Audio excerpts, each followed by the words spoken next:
Good morning 10th class Hindi medium students, most welcome in this video.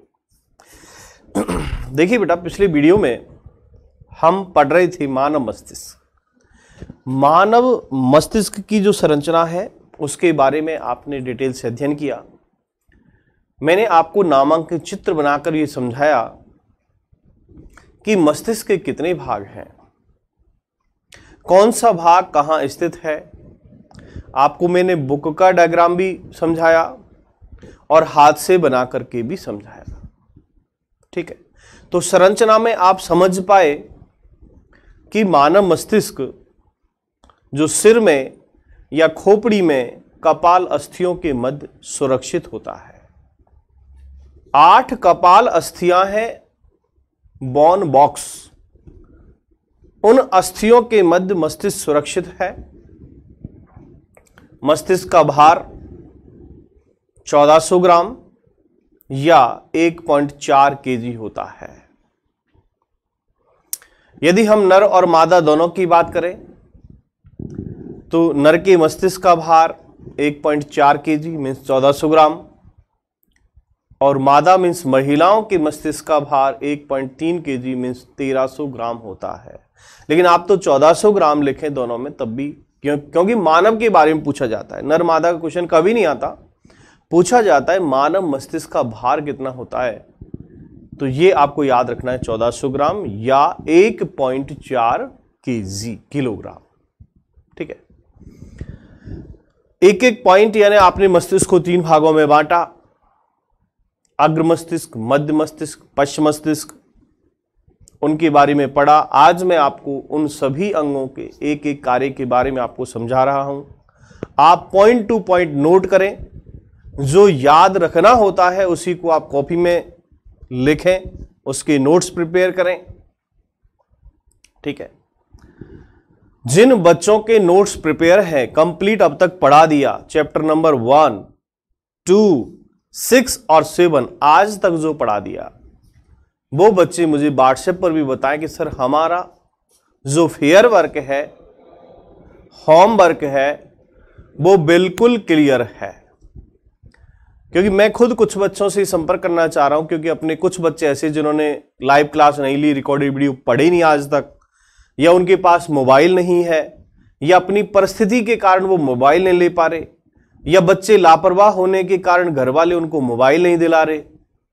तो ऐसी condition वाले बच्चों को मैं ये सोच रहा हूं कि जो अच्छे बच्चे हैं, जिनके नोट्स प्रिपेयर हैं चैप्टर वाइज, उन बच्चों के जो सटीक नोट्स बने हुए हैं, मैं थोड़ा सा उनको देख लूं और उन बच्चों को उनकी कॉपी उपलब्ध करा देंगे ताकि वो भी पढ़ सकें। क्योंकि सभी बच्चे जैसे नहीं होते, बहुत सारे बच्चे माँ बाप जैसे समझाते हैं उसे पढ़ लेते हैं। कुछ बच्चे प्यार से, कुछ बच्चे अपने भविष्य को समझकर खुद ही समझ जाते हैं, उन्हें कहना नहीं पड़ता, उन्हें टोकना नहीं पड़ता। लेकिन जो नहीं पढ़ते उनको समझाना पड़ता है, डांटना भी पड़ता है। तो उन बच्चों को भी हमें साथ लेके चलना है। तो लगभग जो सुन रहे हैं वो सभी बालक ये ध्यान रखें कि जो हम पढ़ रहे हैं, जो आप डायग्राम बनाते हो उनको सटीक बनाएं, फेयर में भी बनाएं, रफ में 2 बार बनाएं, फिर फेयर में बनाएं, ताकि आपकी प्रैक्टिस अच्छी हो। और ये केवल आप 10वीं क्लास के लिए नहीं पढ़ रहे, आपको भविष्य के लिए पढ़ना है, नीट के लिए पढ़ना है, आईआईटी के लिए पढ़ना है। ठीक है, कंपटीशन क्लासेस में ऐसे ही तो क्वेश्चन आते हैं। जैसे ब्रेन पढ़ाऊंगा, ब्रेन में से 10 क्वेश्चन निकल जाते हैं, नॉर्मली क्वेश्चन निकलते हैं 10। तो ऐसे आपको टॉपिक वाइज स्टडी करनी है। तो अभी मैं आपको इसमें पढ़ा रहा हूं, चित्र आपने दे रखा है, मैं एक बार और दिखा दूंगा। मानव मस्तिष्क के कार्य, कौन सा क्या काम करता है, इसके बारे में मैं आपको बताने जा रहा हूं। तो देखिए, आप टॉपिक है हमारा मानव मस्तिष्क के प्रमुख कार्य है। ठीक है, अब मैं यदि आपको वैसे भी, जैसे आपने मस्तिष्क को 3 भागों में बांटा, मानव मस्तिष्क,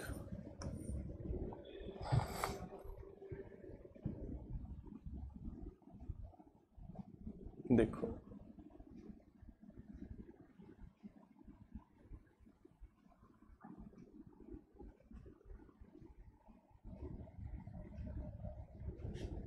ठीक है।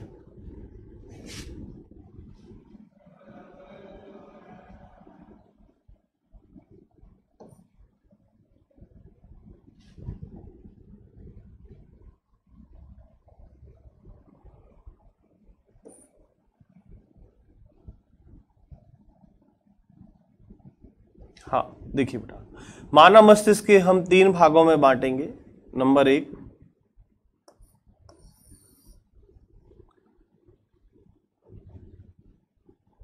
अग्र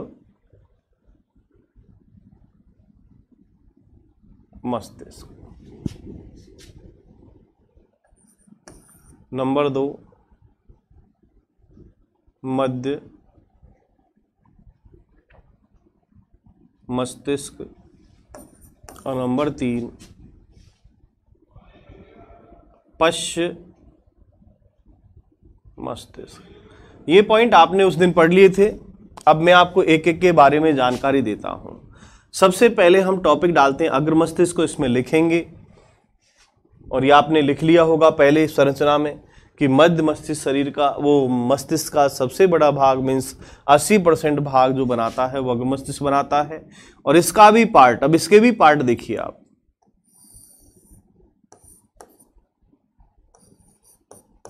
इसका पहला पार्ट है प्रे मस्तिष्क, दूसरा पार्ट थैलेमस,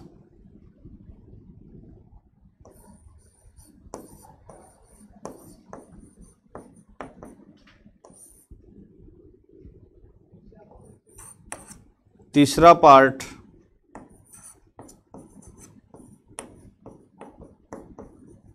डाइनसेफलॉन, ये इसे कहते हैं अग्र मस्तिष्क पश्च। ठीक है, अब आप फंक्शन देखिए।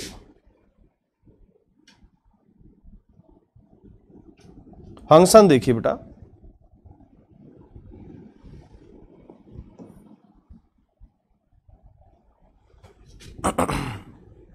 प्रे मस्तिष्क का काम क्या है देखो, यानी मस्तिष्क का सबसे इंपॉर्टेंट पार्ट अग्र मस्तिष्क का जो भाग है वो प्रे मस्तिष्क है, जिसे इंग्लिश में कहते हैं सेरेब्रम। इसका काम देखिए, सबसे पहला जो काम है वो सोचना। जो भी हम सोच विचार करते हैं, जो भी हमारी शरीर की महत्वपूर्ण क्रिया है, सोचना, समझना, विचार करना, पढ़ना, लिखना, है ना, दौड़ना, ये विभिन्न ऐसे जो प्रमुख कार्य हैं उनका जो संचालन है, उनका नियंत्रण है, वो प्रे मस्तिष्क के द्वारा होता है, सेरेब्रम के द्वारा होता है। तो कौन कौन से कार्य प्रे मस्तिष्क के? सोचना,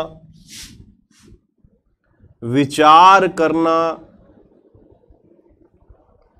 पढ़ना,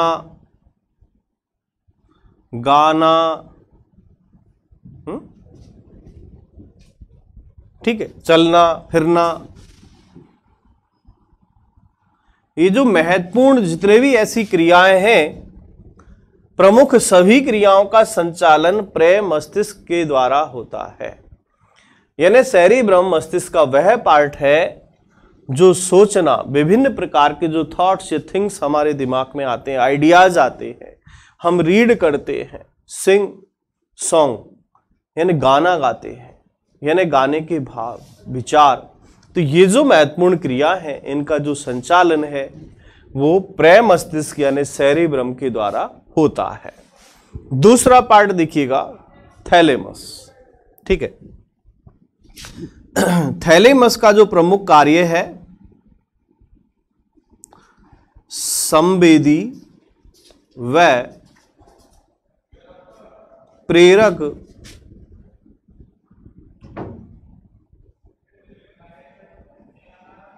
तंत्रिकाओं का नियमन करना। थैलेमस जो है संवेदी और प्रेरक तंत्रिकाओं का नियमन करता है। थैलेमस ठीक है, इससे हाइपोथैलेमस भी जुड़ा है। हाइपोथैलेमस एक प्रकार की ग्रंथि भी है जिससे मोचक हार्मोन, निरोधी हार्मोन स्रावित होता है, जो शरीर की जितनी भी ग्रंथियां हैं, पीयूष ग्रंथि को तो नियंत्रित करता ही है, सभी पे अपना नियंत्रण रखता है, इसलिए उसको कहते हैं हेड मास्टर ग्रंथि। ये जो ग्रंथि के टॉपिक है, मैं आगे अपना क्वेश्चन आएगा अंतःस्रावी तंत्र, उसमें पढ़ाऊंगा। डाइनसेफ्लॉन, इसे कहते हैं अग्र मस्तिष्क पश्च। इसका काम देखिएगा, देखो हमें कब खाना है, यानी भूख का एहसास कौन कराता है? डाइनसेफ्लॉन, अग्र मस्तिष्क पश्च। तो ये तो बहुत अच्छा विकसित है, कब खाने का क्या मन कर रहा है, ये सब हमें कौन जानकारी देता है? डाइनसेफ्लॉन। भूख, प्यास, तापमान नियमन, निद्रा। देखिए, भूख लगना मीन्स हमें कब खाना है, भूख का एहसास कराना है, वो डाइनसेफ्लॉन नियंत्रित करता है। प्यास, पानी पीने का एहसास होना, ये उपलब्ध कराता है डाइनसेफ्लॉन। यदि किसी का डाइनसेफ्लॉन काम नहीं कर रहा, ठीक है, डाइनसेफ्लॉन उसका काम नहीं कर रहा, तो उसे भूख, प्यास, तापमान नियमन, निद्रा का, यानी उसको फीलिंग नहीं होगी कि भूख प्यास है क्या। अब भूख मान लो महसूस नहीं हो रही, खाएगा कैसे? शरीर में कमजोरी आती जाएगी, वो कारण क्या होगा वो आप समझ रहे हो। यदि कोई व्यक्ति लंबे समय तक भोजन नहीं करे, प्यास नहीं हो, तो यदि मस्तिष्क का ये पॉइंट काम नहीं करेगा, डाइनसेफ्लॉन या अग्र मस्तिष्क पश्च, तो उससे इनका आभास नहीं होगा। जब हम सोते हैं तो उस कार्य को नियंत्रण कर रहा है डाइनसेफ्लॉन, यानी निद्रा के लिए, ठीक है। तापमान नियमन, जैसे आप कमरे में गए, आपको याद आया कि पंखा चलाना है, याद नहीं आया, आपको महसूस करा दिया डाइनसेफ्लॉन ने कि इस कमरे का टेम्परेचर इतना है, ज्यादा है, आपको पंखा चलाना है, नहीं चलाना है। आप सोए हुए हैं, रात्रि को बारिश हुई, ठंडक हो गई, आपको ओढ़ना है, ठंडक लगना है, पंखे की स्पीड कम करना है, कूलर बंद करना है, एसी बंद करना है, या एसी चलाना है, पंखे कूलर चलाने हैं, या लाइट चली गई कई बार तो आपको हाथ से हवा करना है। तो ये सब कार्यों का जो नियंत्रण नियमन है वो डाइनसेफ्लॉन के द्वारा किया जाता है। भूख, प्यास, तापमान, निद्रा, तो ये तो बहुत मजबूत होगा आपका। हाँ, ऐसे लिखना मत, बता रहा हूं, ये जो आपका डाइनसेफ्लॉन बड़ा मजबूत होगा, क्योंकि भूख का एहसास आपको हरदम रहता है। कभी भी नमकीन ले आओ, चालू रहेंगे, भूख लगेगी, नमकीन देखोगे आप, लगेगी ना। प्यास, पानी तो खैर पीना ही है, लेकिन पानी के अलावा आपको कोल्ड ड्रिंक पिला दी या जूस पिला दिया तो तब भी आपको प्यास रहेगी, नहीं हाँ पिलाओ, हमेशा तैयार रहते हैं हम पीने के लिए। तापमान, गर्मी सर्दी का एहसास होना। और निद्रा, सोना किसको बुरा लगता है? ध्यान रखना बेटा, सोना अच्छी बात है, लेकिन 7 घंटे से सोना, 7 घंटे से अधिक सोना अच्छी बात नहीं है, क्योंकि हमारा जन्म हुआ है कुछ करने के लिए, सोने के लिए नहीं। जो जगेगा उतना ही पाएगा। इसलिए कहा है कि जो सोवत है वो खोवत है, जो जागत है वो पावत है।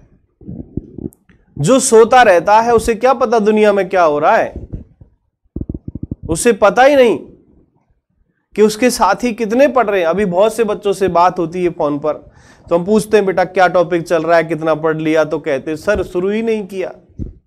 सोचो आप वो दुनिया में कितने पीछे है। और मैं वही नहीं, उनके गार्जियन से भी कहना चाह रहा हूं कि वो गार्जियन कितने पीछे है, जिनकी शुरुआत ही नहीं हुई। जुलाई का महीना निकल चुका, अगस्त चल रहा है, हो सकता है कितना टाइम लगे।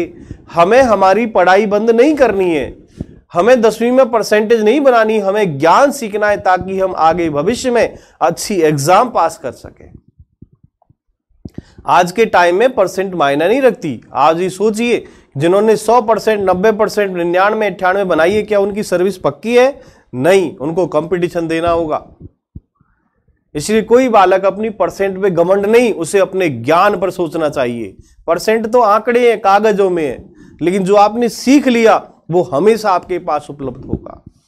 आज मैं बोल रहा हूं आपके पास, मेरे पास कुछ यह दिख रहा है क्या कोई? मैं एक एक पॉइंट आपको मस्तिष्क के बारे में बता रहा हूं, कौन सा मस्तिष्क क्या काम कर रहा है। लेकिन जब आप पढ़ लोगे इसी को और विस्तार से पढ़ लोगे, आप इससे भी बेहतर समझ जाएंगे और उससे भी और ज्यादा आप बोल सकते हो। अभी आपको मैं ये बता रहा हूं, 12वीं में जब आप इसी टॉपिक को पढ़ोगे, थोड़ा सा और इसके बारे में आपको बताया जाएगा, फिर और बड़ा ज्ञान हो जाएगा। ठीक है, तो बेटा धीरे धीरे, यानी कहते ना बूंद बूंद करके, है ना, पानी जैसे बूंद बूंद गिरे तब भी आप उसको भर सकते हो, इकट्ठा हो कर सकते हो। ऐसे ज्ञान भी थोड़ा थोड़ा करके इकट्ठा होता है, एक दिन में नहीं होगा। एक दिन में तो आप हनुमान चालीसा पढ़ोगे, वो भी याद नहीं होगी, उसको भी आपको पढ़ना पड़ेगा। और जो बच्चे पढ़ सकते हैं, मैं कह रहा हूं, जो हिंदू सनातन धर्म से जुड़े हुए हैं, वो बच्चे रोजाना या आप फिक्स करें शाम को, सुबह, जब भी आप पढ़ना चाहें पढ़ा करो बेटा। ये हमारे ध्यान केंद्र के लिए बहुत आवश्यक होता है, हमारे दिमाग के लिए भी आवश्यक होता है, हमारे शरीर का नियमन के लिए आवश्यक होता है। हमें एक बहुत अच्छा फील होता है जब हम पूजा करते हैं, या आपने जो भी आप आराध्य को मानते हैं, जिसको भी। इसलिए बेटा इतना सा, जो पढ़ सके उनके लिए कह रहा हूं मैं, पाबंद नहीं कर रहा हूं। जो पढ़ सके वो एक बार बेटा दिन में हनुमान चालीसा पढ़ा करो, ताकि आपका जो माइंड है वो कंसंट्रेट रहे, हमारा दिमाग फालतू बातों में नहीं आए, और हम ये कहें भगवान से कि जो हमारे कर्म है वो अच्छे हों और हम उन कर्मों के अनुसार आगे चलते रहें। हमारा मस्तिष्क, हमारा ध्यान इस तरह केंद्रित हो कि हमारा मस्तिष्क अच्छी अच्छी बातों को सोचे, अच्छे विचार सोचे, हम अच्छी चीजें पढ़ें, अच्छे जो सांस्कृतिक गाने हैं उनको गाएं, हम अच्छी जगह चलें। हाँ, ये सब हमारी संवेदनाएं, जो भी हम महसूस करते हैं, चाहे वो आपने स्पर्श किया, या कान से सुना, या जीभ से चखा, या नाक से आपने उस गंध को ग्रहण किया, या आंखों से देखा, ये सब अच्छी चीजें ग्रहण करने की होती है। ये सब हमारी तंत्रिकाएं, ये सब मस्तिष्क से संचालित है। ठीक है, चलो अभी इसी में मैं कहूं तो जो थैलेमस है, थैलेमस से जुड़ा एक और पिंड होता है, उसके बारे में आपको मैं बताऊं, उसे कहते हैं घ्राण पिंड। ठीक है, घ्राण पिंड, घ्राण इसे कहते हैं, ये नाक से संबंधित, यानी क्या कराता है हमें, ये गंध ज्ञान कराता है।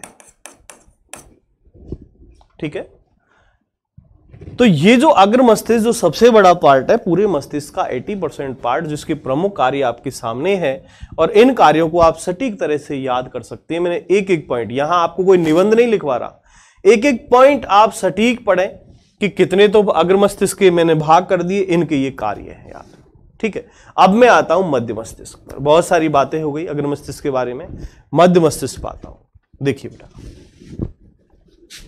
इसको मैं यहां से साफ कर देता हूं, आपने यहां तक पढ़ लिया होगा।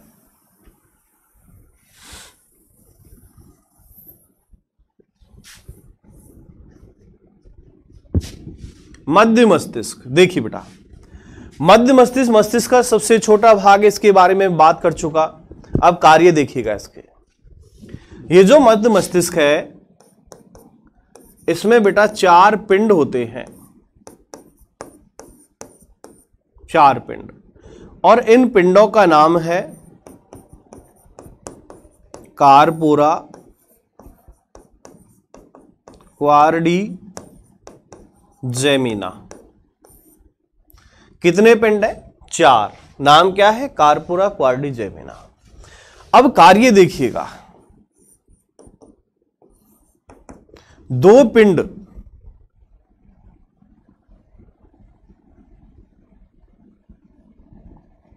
श्रवण केंद्र से जुड़े होते हैं। ठीक है, 2 पिंड यानी हमारे कानों से जुड़े हैं, जिन्हें हम श्रवणेंद्री कहते हैं। 5 इंद्रियों में एक इंद्री कान है, श्रवण इंद्री, जैसे घ्राण पिंड, वो काम क्या करता है? घ्राणेंद्री। घ्राणेंद्री होती है जो गंध का ज्ञान कराती है, मीन्स नाक। तो यहां पर दो पिंड श्रवण केंद्र से जुड़े हैं और दो पिंड दृष्टि केंद्र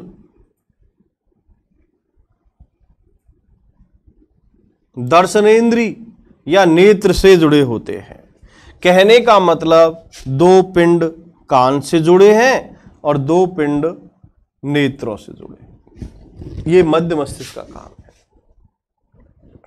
तो मध्य मस्तिष्क में 4 पिंड होते हैं और 4 पिंड, 2 पिंड कान से, 2 पिंड आंख से जुड़े हैं। और इसका छोटा सा काम और है कि मेडुला के साथ ही अनैच्छिक क्रियाओं पर भी नियंत्रण करता है, थोड़ा सा। ठीक है, प्रमुख कार्य ये है। ठीक है, देन नेक्स्ट हम बात करते हैं पश्च मस्तिष्क की। देखिए बेटा,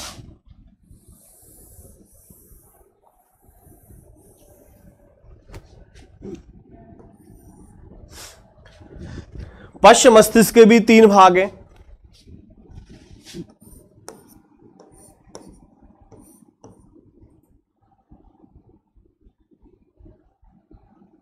नंबर 1 अनुमस्तिष्क, इसे कहते हैं सेरेबेलम। यानी प्रेमस्तिष्क के बाद कोई दूसरा पार्ट है बड़ा तो वो अनुमस्तिष्क है। सेरेब्रम के पार्ट, यानी cerebrum is largest part of brain, cerebellum is second largest part of brain, ये दूसरा पार्ट है सबसे बड़ा। ठीक है, तो अनुमस्तिष्क जो पश्च मस्तिष्क है उसका महत्वपूर्ण पार्ट अनुमस्तिष्क, दूसरा पार्ट है पोन्स बैरोलाई और तीसरा पार्ट है मेडुला। देखिए कि कार्य हम पढ़ रहे हैं, कार्य के बारे में बात करें। अनुमस्तिष्क का जो प्रमुख कार्य है वो सबसे प्रमुख कार्य है शरीर का संतुलन, सबसे महत्वपूर्ण कार्य है। शरीर का संतुलन बनाना अनुमस्तिष्क का महत्वपूर्ण कार्य है। जैसे जब कोई व्यक्ति नशे का आदी होता है या नशा करता है तो महत्वपूर्ण रूप से प्रभावित होता है अनुमस्तिष्क। अनुमस्तिष्क ठीक से काम नहीं करने पर सबसे पहले शरीर का बैलेंस बिगड़ता है। अब शरीर का संतुलन देखो, अनुमस्तिष्क के अलावा यानी हमारे जो कान है, कान अंतःकरण में जैसे कोक्लिया लिवरिंथ अंदर भरा होता है, फ्लूइड भरा होता है, तो उसका भी एक महत्वपूर्ण काम है शरीर के संतुलन बनाने में। आपने देखा होगा कई बार जो व्यक्ति यानी जैसे कानों से बहरे होते हैं तो आप उनके शरीर से हल्का सा समझ जाएंगे कहीं ना कहीं प्रॉब्लम, जैसे तिरछा होना। हाँ, कि एक कान मान लो अच्छा काम कर रहा है, दूसरा नहीं कर रहा, तो उनकी गर्दन लगभग तिरछी सी रहती है। दूसरा मैं बात करूं पोन्स यदि मैं बात करूं एक प्रकार का संयोजी ऊतक है जो मस्तिष्क के विभिन्न भागों को जोड़ने का कार्य करता है। पोन्स क्या करता है? मस्तिष्क के विभिन्न भागों को जोड़ने का कार्य करता है पोन्स।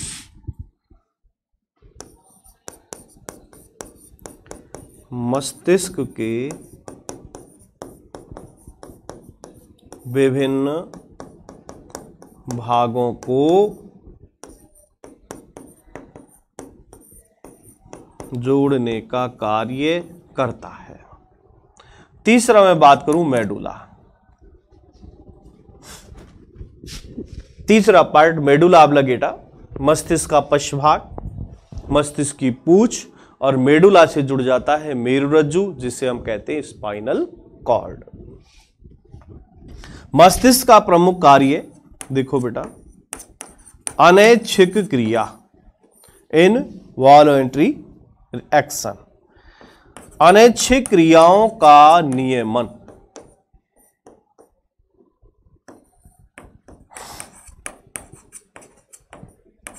अनैच्छिक क्रियाओं का नियमन करना ये मेडुला पर निर्भर होता है। जैसे ये मैं बात करूं, जैसे भोजन का पाचन, ये अनैच्छिक क्रिया है, इसको हम रोक नहीं सकते।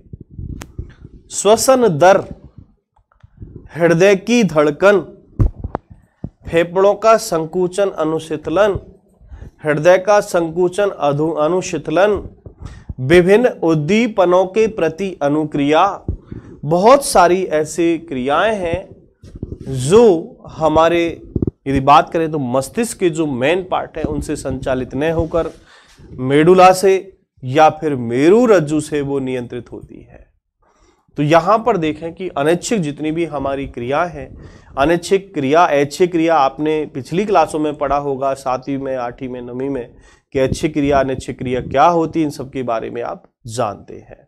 जैसे सामने मिठाई रखी हुई है, ठीक है, और मुंह में पानी आ गया तो क्रिया ऐच्छिक होगी अनैच्छिक? यदि आपके मुंह में पानी आ गया तो समझ लो आपका माइंड यानी बॉडी सही काम कर रही है, और मिठाई देख के भी आपके मुंह में लार नहीं आई तो कहीं ना कहीं प्रॉब्लम है, ये समझना।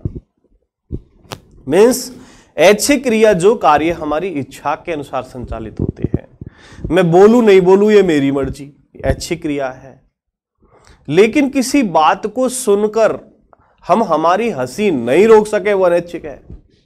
अंदर जो क्रियाएं हो रही है, चाहे वो पाचन, श्वसन, ये तो है, यूरिन फॉर्मेशन, ये सब क्रिया अनैच्छिक है। लेकिन बहुत सारे ऐसी क्रियाएं जो हम खुद करना चाहें अपनी इच्छा से वो ऐच्छिक है, और जब हम नहीं चाह रहे फिर भी हो रही है वो अनैच्छिक है। ठीक है, तो बेटा मैंने मस्तिष्क के एक एक पार्ट आपके सामने रखे, अग्र मस्तिष्क, प्रमस्तिष्क, थैलेमस, घ्राण पिंड, डाइंसेफ्लॉन, सबके कार्य आपको विस्तार से बताए।